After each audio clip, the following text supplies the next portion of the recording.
So welcome all. स्वागत आहे सगळ्यांचं. आज आपण मेटलच्या नॉन मेटलच्या तिसऱ्या भागामध्ये आहोत, ज्याच्यामध्ये आपण बघणार आहोत chemical properties of non metals. त्याच्यामुळे आपण बघणार आहोत chemical properties of non metal. काल आपण बघितलं होतं मेटल्सचे केमिकल प्रॉपर्टीज. आज आपण बघणार आहोत नॉन मेटलचे केमिकल प्रॉपर्टीज. ठीक आहे. So let's go and let's find out. जो प्रमाणे मेटल्स आहे त्याचप्रमाणे नॉन मेटल सुद्धा ते काही केमिकल रिएक्शन आहे ते कशाप्रमाणे रिएक्ट करतात आणि त्यांचं काय रिझल्टन भेटतं. बघा त्याचप्रमाणे आपण काल एक काय रिझल्टन भेटतं म्हणजे जसं आपण निंबू पाणीचा एक्झाम्पल घेतला होता. प्लस आता आपण काही एक्झाम्पल बघितले होते, की जेणेकरून मेटल्सचे काय-काय प्रॉडक्ट निघतात, जसं सॉल्ट एंड हायड्रोजन गॅस असे वगैरे. तर ते आपण काल बघितलं होतं. आता नॉन मेटल्सचे काय-काय प्रॉडक्ट आहे, नॉन मेटल्स कशाप्रमाणे आयन्स किंवा कशाप्रमाणे ऑक्सिडाइज होतात ते आपण आता बघणार आहोत. ठीक आहे. Let's find out. आणि आपण बघणार आहोत सर्वात पहिला घेत इलेक्ट्रॉनिक कॉन्फिगरेशन. तर बघा most of the non metals have 4 and 7 electrons of their valence shell. तर बघा ह्याच्यामध्ये जास्तीत जास्त किती इलेक्ट्रॉन असतात? 4 टू 7. तर 4 टू 7 त्यांच्या व्हॅलन्स सेलमध्ये इलेक्ट्रॉन्स असतात आपण हे बघू शकतो. तर बघा नॉन मेटल्स आपल्याला इथे दिसतंय N7, O8 नंतर क्लोराईड Cl17. तर बघा ह्यांचे ॲटॉमिक नंबर काय आहे? ह्यांचा ॲटॉमिक नंबर आहे 7 7, 8 अँड 17. तर बघा आपण काल नाही आपण एक पॉइंट आपण बघितला होता मेटल्समध्ये. तर मेटल्समध्ये मला कोण सांगू शकतो, की बाहेरच्या आउटर मोस्ट सेलमध्ये किती किती इलेक्ट्रॉन्स प्रेझेंट असतात, तेव्हा आपण तो सेल कंप्लीट झालेला बोलू शकतो. आउटर मोस्ट आउटर मोस्टमध्ये. How much? 3. गुड. तर ज्याप्रमाणे मेटल्समध्ये 3 इलेक्ट्रॉन्स असतात, त्याचप्रमाणे नॉन मेटल्समध्ये 4 टू 7 म्हणजे आउटर मोस्ट सेलमध्ये ईदर 4 इलेक्ट्रॉन्स असू शकतात किंवा 7 इलेक्ट्रॉन्स असू शकतात. ओके. सो हे कशासाठी? हे फक्त आउटर मोस्ट सेलसाठी. ठीक आहे. भले तो आउटर मोस्ट सेल दुसरा असू शकतो किंवा 5वा असू शकतो किंवा तिसरा असू शकतो. दुसरा 5वा म्हणजे कसं मी तुम्हाला सांगतो. बघा ईदर तो इलेक्ट्रॉनिकचा जो सेल आहे, हा दुसरा असू शकतो किंवा तो तिसरा असू शकतो किंवा तो चौथा असू शकतो. भलेही कोणता असू शकतो. पण सेकंड वालाचे जो फर्स्ट वाला असतो त्याचे किती असतात? 2 हे ठरलेले असतात आणि हे जे काही आउटर मोस्ट सेल आहे, हे 2 ला सोडून हे जो पहिला असतो त्या पहिला सेलला सोडून आपण बाकीचे सेल आहे त्यांच्यासोबत आपण नेहमी बोलत होतो. बघा, ज्याप्रमाणे आपण मेटल्समध्ये बघितलं तसं नॉन मेटल्समध्ये सुद्धा फर्स्ट सेलमध्ये आपल्याला किती दिसतात ते 2, 2, 2. प्रत्येक फर्स्ट सेलमध्ये आपल्याला 2 इलेक्ट्रॉन दिसत आहेत. त्यानंतर बघा, त्यानंतर त्यांचे जे उर्वरित इलेक्ट्रॉन्स किंवा उर्वरित सेल आहे, त्याच्यामध्ये आपल्याला 5, 6 आणि 7 म्हणजे बघा 5, 6, 7 असं. तर आता इफ सपोज हा 8 आहे. आता जर मी इथं ओके, जर इथं मी आता just give me a minute. Okay, इथं जर मी आता 14 बोललो असतो, 14 झालं असतं तर कसं झालं असतं? तर बघा 2 नंतर 8 आणि देन 2 वेट 4. तर झाला 4 नंबर आला बरोबर. आणि जर आपण 15 बोललो असतो, जर आपण 13 बोललो असतो, तर इथं किती झाला असता? 3 झाला असता. परंतु तो जर जर समजा फॉर एक्झाम्पल जर आता आम्ही 14 जर 14 न्यूमेरिक नंबर असतात, तर त्याचा आपण इथे गाईडन्स घेतलेला. बघा इथं 17 न्यूमेरिक नंबर आहे म्हणून 2, 8 अँड 7. 7 हा नंबर आलेला आहे आणि इथं 7 असल्या कारणाने 2 अँड 5 हा नंबर आलेला आहे. 8 असल्या कारणाने 2 अँड 6 हा नंबर आलेला आहे. तर बघा, जर इथं 16 असतं, तर इथं काय आलं असतं? 7 च्या जागी 6 आलं असतं. जर इथं 15 असतं, तर 7 च्या जागी काय आलं असतं? 5 आलं असतं. तर बघा, भले 5 आलं असतं, भले मी शेवटचं बोलतोय, मी शेवटच्या ह्याचं बोलतोय. हा जो just give me minute. Okay. So मी शेवटचा जो नंबर आहे, त्या शेवटचा जो एटॉमिक नंबर आहे, त्याबद्दल आपण बोलत आहोत. म्हणजे बेसिक पॉइंट हे, की बेसिकली जे काही आउटर मोस्ट सेल आहे, त्या आउटर मोस्ट सेलमध्ये इदर 4 इलेक्ट्रॉन पाहिजे, नाहीतर 5 इलेक्ट्रॉन पाहिजे, 6 इलेक्ट्रॉन पाहिजे, 7 इलेक्ट्रॉन पाहिजे, नाहीतर मग ओके. म्हणजे 5, 6, 7 इलेक्ट्रॉन्स हे तिथे पाहिजे असतात आउटर मोस्ट सेलमध्ये. ठीक आहे. 4 किंवा 4, 5, 6, 7 बघा 4 टू 7 आपल्याला इलेक्ट्रॉन्स तिथं हवे असतात. So this is the thing and this is the characteristic आपण बोलू शकतो कोणाचे नॉन मेटलचे आहेत. पण मेटल्समध्ये आपल्याला किती लागतात? तर 3 लागत असतात. ठीक आहे. तर हे 3 लक्षात ठेवा. Okay. 3 is for metals and another मग नंतर 4 असेल, 5 असेल, 6 असेल, 7 असेल, ते कशामध्ये जाणार? नॉन मेटल्समध्ये जाणार. ओके. आता आपण पुढचं बघूया. The formation of iron. The formation of iron. Iron कसं बनतं नॉन मेटलचं ते आपण आता बघणार आहोत. The non metals have the tendency to accept the electrons. बघा, मेटल्सचा आणि नॉन मेटलचा सर्वात मोठा डिफरन्स काय बघा. Metals have the tendency to lose their balance electron. म्हणजे ते आपला इलेक्ट्रॉन्स देऊ शकतात. परंतु नॉन मेटल्स इलेक्ट्रॉन घेतात. इलेक्ट्रॉन ते घेतात. बघा, tendency to accept the electrons in their valence shell to form the negatively charged ions is called और anions that we called as anions किंवा अँड आयन्स. तर असं आपण बोलू शकतो. तर बघा, this is the big difference in metals and non metals. The metals have the tendency to lose the electron, but the non-metals have the tendency to accept the electrons. मग बघा, म्हणून नॉन मेटल्स आपल्याला नेहमी negative charge मध्ये दिसतो, म्हणजे after the chemical reactions. पण metals हे आपल्याला पॉझिटिव्ह चार्ज मध्ये दिसत असतो, because metals have the tendency to lose their electron. तर बघा, या ठिकाणी आपण पॉईंट बघतो की बघा, या ठिकाणी जसं क्लोराईडचं आपण बघितलं तर 2+8 आहे आणि 7 त्याचं हे आहे कॅल्क्युलेशन. बघा, इथं क्लोराईडचं आपण बघितलं 7. तर बघा, हा शेवटचा जो सेल आहे हा 8 कंप्लीट करण्यासाठी त्याला 1 इलेक्ट्रॉनची गरज आहे. म्हणून तो काय करतो, 1 इलेक्ट्रॉन गेन करतो आणि यात आपला क्लोराईड आयन कंप्लीट करतो. त्याचप्रमाणे ऑक्सिजन पण बोलू शकतो. ऑक्सिजन पण एक नॉन मेटल आहे. तर तो पण काय करतो, आपले बघा 2 आणि 6 हा 8 सेल. ओके. याच्यामध्ये आपल्याला 8 नंबर असल्यावरती जो राउंड सेल आहे तो कंप्लीट झालेला आपण बघू शकतो. ठीक आहे. तर हा जो राउंड सेल आहे हा कंप्लीट होण्यासाठी त्याला 2 निगेटिव्ह इलेक्ट्रॉन्सची किंवा 2 इलेक्ट्रॉन्सची गरज असते. तेव्हा तो काय करतो, 2 इलेक्ट्रॉन्स घेतो, प्लस करतो. बघा, या ठिकाणी सगळं प्लस, प्लस, प्लस आपल्याला दिसतंय. परंतु जर ह्याच्यामध्ये आपण बघितलं असतं, तर हे सेपरेट झालेलं आपण बघू शकतो. तर दिस आर दी सेपरेट, म्हणजे हे बाहेर गेलेले आहेत. ओके, मेटल्समध्ये. तर फक्त आपण आता नॉन मेटल्समध्ये बोलतोय म्हणून हे आपल्याला ॲडिशन करून आपण बघा नायट्रोजनमध्ये सुद्धा जे जे 5 आहेत, तर त्यांनी 3 इलेक्ट्रॉन्स ॲड केले आणि त्यांनी आपला जो सेल आहे, म्हणजे त्याचा आउटरमोस्ट सेल आहे, हा 8च्या नंबरनी कंप्लीट केलेला आहे. आणि मेटल्स हा कधी पण 3च्या नंबरमध्ये असतो बघा. तर आपल्याला 8च्या नंबर इथं पण बघा 8, 8, 8 कंप्लीट केलेला आहे, राइट? त्याचप्रमाणे ह्याने सुद्धा 8च्या नंबरने कंप्लीट करून आपला जो आउटरमोस्ट सेल आहे, हा कंप्लीट केलेला आहे. Okay. So this we called as ions. आता आपण पुढचं बघूया, नेक्स्ट वाला पॉइंट बघूया. द नेक्स्ट वाला पॉइंट इज की reaction with oxygen. So see, the non-metals combine with the oxygen to form their oxide. Non-metals and oxygen goes for or is equal to and reacts with each other and becomes non-metal oxide. जसा metal मध्ये metal plus oxygen metal oxide बनतो, त्याचप्रमाणे non metals मध्ये non metal plus oxidise becomes non metal oxide. म्हणजे तो non metal oxide असा बनू शकतो. तर बघा, इथं कार्बन CO2, जसं बघा आपण काय बोलतो, कार्बन डायऑक्साइड.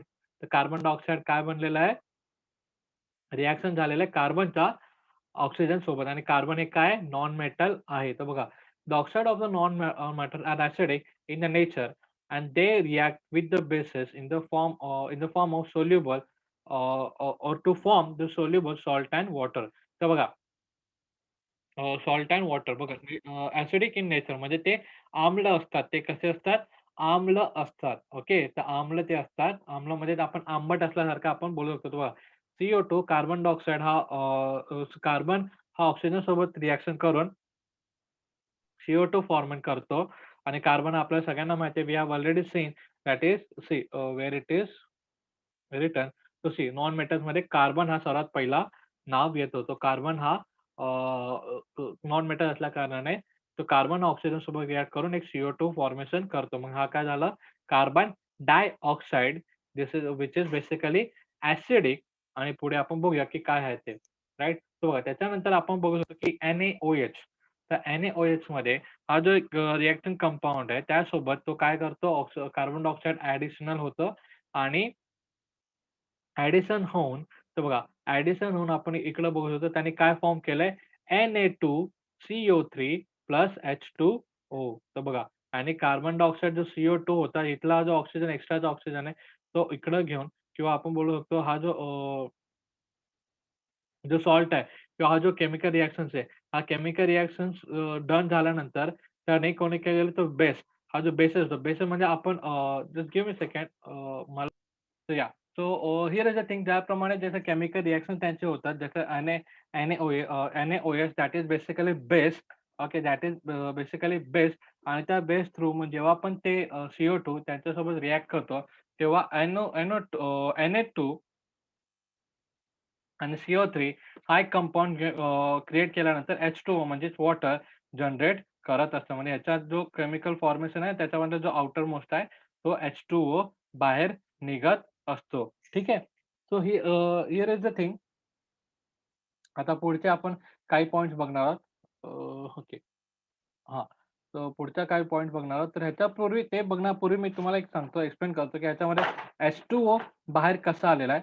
H2O बाहेर कसा आलेला आहे ते आपण बघूया. बघा, ह्याच्यामध्ये CO2 इथं CO2 म्हणजे काय सांगितलेलं आहे, इथं जे ऑक्सिजनचे ॲटम्स आहेत, ते ऑक्सिजनचे मॉलिक्युल्स आहेत, किती आहेत? 2 आहेत आणि इथे सुद्धा 2NaOH 2NaOH म्हणजे हे प्रत्येक जो कंपाउंड आहे कितीदा आहे? दोनदा आहे. तर बघा हे दोनदा कंपाउंड आहे, दोनदा CO2 आहे, दोनदा CO2 आहे. तर बघा हा जो 2 आहे, हा 2 आणि हा 2 ऑक्सिजन हे मिळून किती ऑक्सिजनचे मॉलिक्युल झाले? तर ॲटम्स किती झाले ऑक्सिजनचे? 4 ऑक्सिजनचे ॲटम्स झाले. तर बघा आपण जर बॅलन्स करायला गेलं, तर बघा CO2 किंवा पाणी बनायला आपल्याला किती ऑक्सिजन लागतं? 1 ऑक्सिजन. तर इकडे किती लिहिलेलं आहे? 3 बरोबर. म्हणजे काय झालेलं आहे? की इथला जो एक ऑक्सिजन आहे म्हणजे फॉर एक्झाम्पल हा जो इथला जो एक ऑक्सिजन आहे ओके OHचा हा जो एक ऑक्सिजन आहे, हा काय झालेला आहे? इथे मिक्स होऊन ओके यांच्यासोबत मिक्स होऊन सॉरी इकडे इथे नाही. इकडे एकटा राहिला आणि इथं तो मिक्स होऊन त्याने काय केलंय CO3 बनवलेला आहे आणि जो H2O आहे, H2O कसा बनलेला आहे तर बघा हायड्रोजन आपल्याकडे किती आहेत ऑलरेडी हा पूर्ण कंपाउंड नीट बघा. मी शब्द बघा हा पूर्ण कंपाउंड 2 असल्या कारणाने ह्याच्यामध्ये हायड्रोजन ऑलरेडी किती आहेत? 2 हायड्रोजन आहेत. तर इथं आला H2O सॉरी इथं आला H2 आता O बघूया. O आपल्याकडे किती आहेत? ऑक्सिजन म्हणजे ऑक्सिजनचे मॉलिक्युल्स किती आहेत आपल्याकडे? 4 आहेत. कारण हे 2 आणि हे 2. तर हे 2 हा जो ऑक्सिजन आहे हा 1 आणि हे 3 हे झाले बॅलन्स. म्हणजे बघा हा जो केमिकल किंवा हा जो कंपाउंड आहे हा मिक्स होऊन ह्याच्या बॅलन्स केमिकल रिएक्शन्समध्ये आपण बघू शकतो, की ह्याच्यामध्ये H2O हा जो प्रॉडक्ट आहे म्हणजे पाणी आहे, हा बाहेर आलेला आहे. तर बघा हे कधी पण बघताना ना केमिकल रिएक्शन्स बघताना हे बॅलन्स करण्यासाठी हे खूप अत्यंत महत्त्वाचं आहे. बघा केमिकल रिएक्शन बरोबर झाली की नाही हे बघण्यासाठी कधी पण काय करावं, हे बघण्यासाठी आपल्याला एटम्स एंड मॉलिक्युल्स बरोबर आहेत की नाही, बॅलन्स आहेत की नाही हे बघणं आवश्यक आहे. तर बघा ह्याच्यामध्ये जसं बघतो CO2 म्हणजे कार्बन हा एकच आहे, ऑक्सिजन इथे 2 आहे.